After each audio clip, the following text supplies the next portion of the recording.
Dwayne "The Rock" Johnson's ascent was the stuff of cinematic myth. A hulking wrestler from WWE's Squared Circle morphing into Tinseltown's most bankable behemoth. At 53, with biceps that could bench press franchises and a smile that sold out theaters, he ruled the roost, raking in nine-figure paydays and starring in juggernauts that redefined popcorn entertainment. Fast and Furious spun him into a global gearhead icon. Jumanji reboots resurrected family adventures with explosive flair, and Netflix's Red Notice cemented his streaming supremacy. But as 2025 unfolds, cracks spiderweb across that empire. A barrage of flops, critical duds, financial sinkholes, has pundits piping up. Is The Rock's reign over? Has the man who muscled past grapples with Vince McMahon now stumbled against Hollywood's unforgiving ledger? The latest casualty, The Smashing Machine, was meant to be his dramatic pivot. Penned and helmed by Benny Safdie, the visionary behind Uncut Gems' frenetic pulse. This biopic chronicled MMA pioneer Mark Kerr's brutal glory and hidden agonies. Touted as Johnson's Oscar gateway, a chance to shed the quippy heroics for scarred authenticity, it instead pummeled the box office into submission.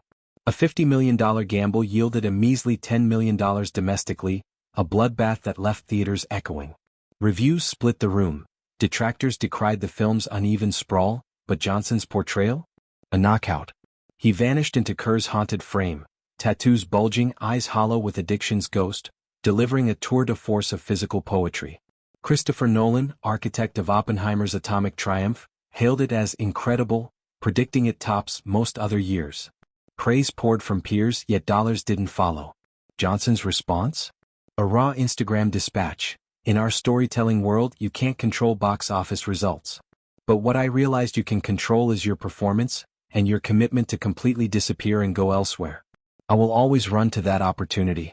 It was my honor to transform in this role for my director Benny Safdie. Thank you, brother, for believing in me. Truth is, this film has changed my life. That vulnerability, echoing his wrestlers' promos, belies the stakes. The Smashing Machine wasn't a one-off, it's the capstone of a skid. DC's Black Adam, 2022, was the thunderclap. Johnson's anti-hero, teased as a universe shifter, crashed with $390 million worldwide against a $190 million tag, plus marketing Armageddon. Critics eviscerated its joyless slog, audiences shrugged, and Warner Brothers slammed the reboot button, exiling Johnson's DC dreams. Baywatch, 2017, a Beach Babe redux with Zac Efron, flopped harder than a botched moonsault, $58 million domestic on $69 million spent, DOA in the sand. Disney's Jungle Cruise, 2021, chugged along to $220 million globally but barely recouped its $200 million hull, pandemic pall hanging heavy. Each missed chips at the myth. Johnson's broad appeal, once bulletproof, now wanes. As YouTuber John Campy declared, his reign at the box office was officially over. Film bros and Twitter tastemakers feast on the fall. The Rock's shtick, grinning through CGI chaos, can't carry drama, one viral thread sniped. Metrics mock him. Forbes' highest-paid lists, once his playground, now sideline him behind lesser lights. Yet Johnson's blueprint was never subtlety, it was spectacle, charisma as jet fuel. From The Scorpion King, 2002, as Sword and Sandal breakout to Central Intelligence, 2016, as Buddy Cop Billions, he weaponized likability, turning pecs into plots. Hobbs and Shaw, 2019, grossed $760 million, a fast spin-off that proved his solo pull. But hubris creeps. Overexposure from tequila plugs to young rock sitcoms dilutes the draw. And that dramatic leap? Risky for a guy whose lane is laughs and leaps. Still, redemption arcs are Hollywood's lifeblood, and Johnson's pipeline brims with potential Hail Marys. Jumanji 3 revs engines for 2026, promising jungle hijinks with Karen Gillan and Jack Black. A safe bet after the reboot's $1.7 billion haul. Fast X, Part 2, 2027, reunites him with Vin Diesel's Orbit, closure to a saga that's grossed $7 billion. Jungle Cruise 2 sails on Disney Plus' tailwinds, where the original stream salvaged its theatrical bruise. And Moana live action? Johnson's Maui, voiced in the animated smash that birthed a billion-dollar sequel last year, could be tsunami-sized.